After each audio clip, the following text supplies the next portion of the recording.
Hello! ഇഷ്ടം മാത്രം പുത്തൻ പ്രൊമോ വിശേഷങ്ങളിലേക്ക് എല്ലാ കൂട്ടുകാർക്കും സ്വാഗതം. അങ്ങനെ നമ്മുടെ പുതിയ പ്രൊമോയില് നമ്മുടെ മഹേഷിന്റെ വീട്ടുകാരൊക്കെ അറിയുകയാണ് ഇഷിത വഴി മഹേഷ് തിരികെ ജീവിതത്തിലേക്ക് വന്നു എന്നുള്ളൊരു കാര്യം. പക്ഷെ അതിന് പിന്നാലെ വേറൊരു ദുരന്തം അവരെ വേട്ടയാടുകയാണ്.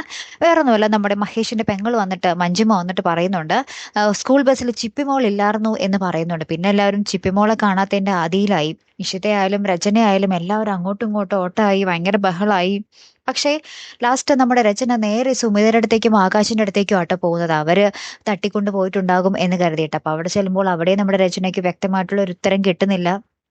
അപ്പൊ മഹേഷിന്റെ അച്ഛൻ പറയുന്നുണ്ട്, ചിപ്പിമോളെ കാണാതിരുന്നിട്ടുണ്ടെങ്കിൽ അതിന് പിന്നിൽ ആകാശ് തന്നെ ആയിരിക്കുമെന്ന് നമ്മുടെ മഹേഷിന്റെ അച്ഛൻ പറയുന്നൊക്കെ ഉണ്ടേ.